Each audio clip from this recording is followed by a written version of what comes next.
శ్రీ మహాగణాధిపతయే నమః. ఐం మహాసరస్వత్యే నమః. శ్రీ లలితాంబికాదేవ్యే నమః.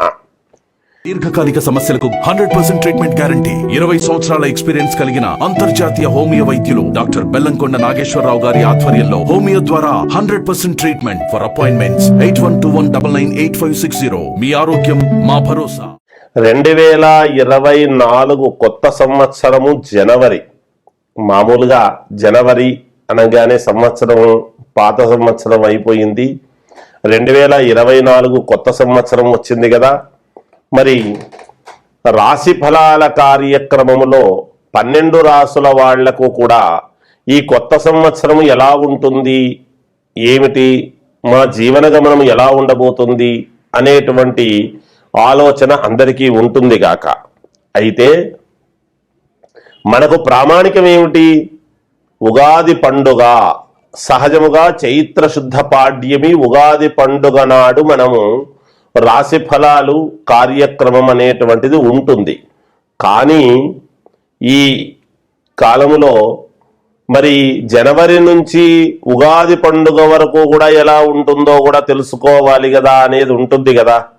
అందుకని ఉగాది పండుగ అనే కాకుండా ఈ సంవత్సరం అంతా కూడా 2024 సంవత్సరం అంతా కూడా ఎలా ఉంటుందో తెలియజేస్తున్నాను. ఉగాది పండుగ రోజు ఇంకా విశేషాలు ఉంటాయి, ఉండకుండా ఉండవు.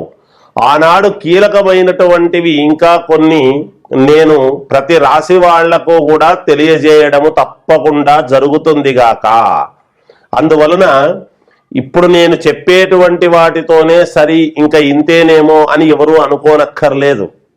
కానీ ఉగాది పండుగ నుండి కూడా ఇంకా ఎలా ఉండబోతుంది ఏమిటి, ఉగాది పండుగ నాడు ఉండేటువంటి గ్రహస్థితుల యొక్క దృష్ట్యా ఇంకా అదనముగా ఏమేమి మేలు జరుగుతుంది అనే విషయాలు తర్వాత తప్పకుండా ఉగాది పండుగ నాడు చెబుతాం. ఇప్పుడైతే ఒక 12 రాసుల వాళ్లకు కూడా 2024 జనవరి నుండి సంవత్సరం అంతా కూడా అంటే డిసెంబర్ దాకా ఎలా ఉంటుంది అనేటువంటి విషయాన్ని తెలుసుకుందాము. ధనుస్సు రాశి వారికి చాలా అంటే చాలా అనుకూలముగా ఉన్నది.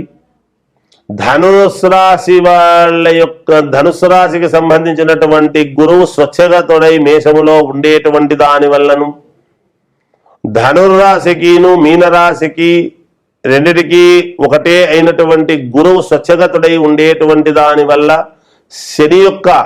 శనేశ్వరుడి యొక్క ప్రభావం వల్లను, మిగతా గ్రహాల యొక్క అనుకూలత వల్లను ధనుస్సు రాశి వారికి మీకు దూరదృష్టి ఏదైతే ఉందో ఆ దూరదృష్టికి సంబంధించినటువంటి పనులు ఎప్పటి నుంచో అనుకునేటువంటి పనులు మళ్ళీ ముందుకు రావటం అనేటువంటిది జరుగుతుంది. దానికి సంబంధించినటువంటి అడుగులు మీరు ముందుకు వేసి తీరుతారుగాక తప్పకుండా. అందరితోనూ గురుభక్తి, మీ యొక్క మాట విన్నదాని వలన మీ మాటకు విలువ పెరుగుతుంది. అందరిలోనూ మిమ్మల్ని గౌరవంగా పూజింపబడేటువంటి విధానముగా మీ అడుగులు ఉండబోతున్నాయి. ఎవరితోనూ ఒక మాట అనిపించుకోకుండా నలుగురికి మేలు చేసేటువంటి విధి విధానముగా మీ యొక్క మనస్సు దానికి తగ్గట్టుగా పనులు చేయటము అవన్నీ కూడా ప్రజానీకము గ్రహిస్తుంది. ప్రజలలో మీకు పలుకుబడి పెరగటము, ప్రజల నుండి మీకు కొన్ని మామూలుగా మెప్పు పొందడం, ప్రజల చేత మెప్పు పొందడం, కీర్తింపబడటం అనేటువంటిది జరుగుతుంది. మీకు సన్మానాలు గట్రా చేస్తారుగాక. అనూహ్యమైనటువంటి పిలుపు అంటే వీళ్ళు మనల్ని ఎందుకు పిలుస్తారు, మీరు మర్చిపోయిన వాళ్ళు కూడా మిమ్మల్ని గుర్తుపెట్టుకొని మిమ్మల్ని పిలిచి గౌరవించడం అనేటువంటిది జరిగి తీరుతుంది. మామూలుగా ఇంట్లో శుభకార్యాలు అలాంటివి చేయటానికి సంబంధించినటువంటి నిర్ణయాలు తీసుకుంటారు. కీలకమైనటువంటి విషయాలలో కొన్ని మార్పులు చేసుకోవటము వలన బాగా కలిసొచ్చేటువంటి విధానముగా ఉంటుంది. మీరు ఏదైతే ఆశిస్తున్నారో మనసులో ఆ ఆశించేటువంటి దానికి చాలా దగ్గరి వరకు వెళ్ళడం అనేది జరుగుతుంది. ఇక రేపో మాపో నా వశం అవుతుంది అనేటువంటి మీ యొక్క ఆనందానికి అవధులు ఉండవుగాక. తప్పకుండా మేలు జరిగి తీరుతుంది. ఉద్యోగం చేసుకునేటువంటి వాళ్లకు చాలా యోగదాయకముగా ఉన్నది. కొత్తగా ఉద్యోగాలు కావాలి అనుకునేటువంటి వాళ్ళు ప్రయత్నం చేసుకోవచ్చు, జరిగి తీరుతుంది. ఉగాది పండుగ నాడు రాజపూజ్యత, అవమానాలు, ఆదాయ వ్యయాలతో పాటు ఇంకా కీలకమైనటువంటి మహాయోగాలు కొన్ని ఉండబోతున్నాయి. ఆనాటి గ్రహస్థితుల దృష్ట్యా తప్పకుండా అప్పుడు ఇంకా తెలియజేయబడతాయి ముఖ్యమైనటువంటి విషయాలను. ఏది ఏమైనా విద్యార్థులకు చాలా బాగా ఉంది. వాళ్ళు మంచి ర్యాంకులు సాధిస్తారు. అలాగే వ్యాపారం చేసుకునేటువంటి వాళ్లకు అనుకూలముగా ఉన్నది. అంతేకాకుండా రాజకీయాలలో ఉండేటువంటి వాళ్లకు యజ్ఞయాగాది క్రతువుల వలన చాలా మేలు జరిగే అవకాశం ఉన్నది. ఒక్కసారి గ్రహించి మీ యొక్క జాతక పరిశీలన అనేటువంటిది వ్యక్తిగతమైనటువంటి జాతకాన్ని చూసుకొని ముందుకు వెళ్ళండి. చాలా యోగవంతముగా ఉంటుంది అని తెలియజేస్తూ జయోస్తు. మామూలుగా ఇంట్లో ఆడవాళ్ళందరికీ కూడా బయటికి వెళితే భర్త కాస్త మేలుండాలి, 10 రూపాయలు మాకు రావాలి, కలిసి రావాలి. ఉద్యోగాలు చేసుకునేటువంటి స్త్రీలు కూడా ఎంతో తపనతో మాకు ఆదాయం పెరగాలి, కొన్ని పనులు మేలు జరగాలి, ఆ పనులు జరిగితే తద్వారా మాకు కాస్త ఫలితము వస్తుంది అనేటువంటివి, కష్టాలు తీరడానికి, అప్పులు తీరడానికి, ఎంతో కొంత ధనము రావటానికి, ఇంట్లో పిల్లలు సంతోషముగా బాగా చదువుకోవటానికి అన్నీ ఇంట్లోనే ఉంటాయి. చూడండి, ఎప్పుడు కూడా మనం ఇంట్లో ఉండే అన్ని అనుకుంటాం. ముందు మన స్థానము మంచిదై ఉండాలి. మనం ఏది చేసుకుందామనుకున్నా, ఒక తపస్సు చెయ్యాలి ఒక ఋషి అంటే మంచి స్థానాన్ని ఎత్తుక్కుంటాడు. ఎక్కడ బుద్ధి పుడితే అక్కడ కూర్చొని చేయడు కదా, అంతే కదా. అలాగే మన ఇంట్లో కూడా, మన ఇంట్లో ఉండేటువంటి మనందరికీ కూడా మేలు జరగాలి అంటే, ఒక రకంగా భర్తకు మేలు జరగాలన్నా, పిల్లలు బాగా చదువుకోవాలి అన్నా, మనకు ఉన్నటువంటి అప్పులు తీరాలన్నా, ధనము రావాలి అన్నా, ఆరోగ్యము బాగుండాలి అన్నా, ఇంట్లో ఉండేటువంటి పెద్దవాళ్లకు అనారోగ్యము లేకుండా పూర్ణముగా ఆరోగ్యవంతులుగా ఉండాలి అన్నా, వీటన్నిటికీ మామూలుగా అన్నిటికీ కలిపి ఒక చిన్న పరిష్కారము అనేటువంటిది ఒకటి చెబుతాను. అది చేసుకోండి, మేలు జరుగుతుంది. ఎందుకు, ఏమిటా పరిష్కారము అంటే, ఇంట్లో మామూలుగా దేవుడి రూము ఉంటే దేవుడి రూము పర్వాలేదు. మాకు దేవుడి రూము లేదండి, మేమేం చేస్తాము, అసలు దేవుణ్ణి పెట్టుకోవడానికి అవకాశమే లేదు, ఒక చిన్న బాక్స్ లాగా పెట్టుకొని అందులో దేవుణ్ణి పూజించుకుంటున్నాము అని ఒక రకంగా కొంతమంది ఉంటారు. అయితే దేవుడి రూము ఉన్నవాళ్ళు దేవుడి రూములో చేసుకోండి. దేవుడి రూము లేని వాళ్ళు హాలు అని ఉంటుంది కదా, ప్రతి ఇంట్లోనూ హాల్ ఉంటుంది.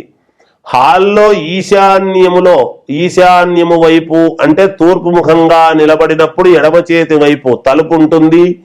నార్త్ ఈస్ట్లో ఆ తలుపు దాటి అటువైపు కనమాట కార్నర్లో ఏమి చెయ్యాలి అంటే, పసపు నీళ్లు ముఖ్యంగా బాగా ఆలోచన చేయండి. లేదా గంధము డబ్బా తెచ్చుకొని, అష్టగంధం తెచ్చుకొని, అష్టగంధమైనా సరే తీసుకొని చతురస్రము చెయ్యండి.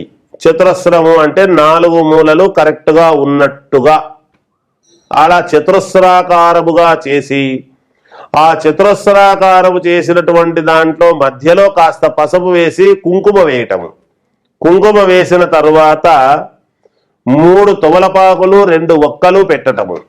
పెట్టి మీరు ఆరాధించవలసినటువంటిది మా మంత్రం ఏమిటి అంటే, మీరు అనుకోవాల్సినటువంటిది గం గణపతయే నమః, గం గణపతయే నమః, గం గణపతయే నమః అనుకోండి. అంటే ఏ పని మనము మొదలు పెట్టినా ముందు గణపతిని అనుకోవడము సహజం. అటువంటివి ఏవి ఉండినా, ఎటువంటి ఇబ్బందులు ఉండినా ఆ ఇబ్బందులను తొలగించటానికి, మనకు డబ్బు రావాలి అంటే ఏదో ఒక ఇబ్బంది ఉంటుంది, మనకు రుణము తీరాలి అంటే ఒక ఇబ్బంది ఉంటుంది, పిల్లలు చదువుకోవాలి అంటే మనస్సుకు ఎక్కక ఏదో ఒక ఇబ్బంది ఉంటుంది. ఈ ఇబ్బందులన్నిటికీ కూడా గణపతి మంత్రము చిన్నది అది చేసుకోవడం. ఇది ఎప్పుడు చేయాలి, రోజునా వారానికా అనేటువంటిది మీకు ఉంటుంది ఆలోచన. ఎప్పుడు అని కాదు, రోజు అని కాదు. దీన్ని చేసుకోవాల్సినటువంటిది ఏమిటి అంటే, మంగళవారము శుక్రవారము నాడు మాత్రము చెయ్యండి. ఆ చేసిన తర్వాత ఆ తమలపాకులు తీసి ఒక చోట అని పెట్టండి, ఎక్కడా పడేయొద్దండి.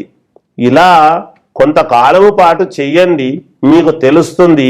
మేమేదో 6 వారాలు చేశాం గురువుగారు, నెల చేశాం గురువుగారు, 2 నెలలు చేశాం గురువుగారు అనుకుంటే కొంతమందికి నెలకే మార్పు వస్తుంది, కొంతమందికి 2 వారాలకే వస్తుంది, కొంతమందికి 8 వారాలకు వస్తుంది. ఇలా ఎవరి చేసుకునేటువంటి వాళ్లకు ఉండేటువంటి కష్టాన్ని బట్టి అక్కడ ఉంటుంది. కానీ అందువలన ఎవరు దీన్ని తక్కువగా చూడొద్దండి, అది చేసుకోండి. చిన్న పరిహారము కదా, 3 ఆకులు 2 ఒక్కలు పెట్టి గం గణపతయే నమః, గం గణపతయే నమః, గం గణపతయే నమః అని 11 సార్లు స్మరించండి చాలు. 108 సార్లు మిగతా అంతా అక్కర్లేదు.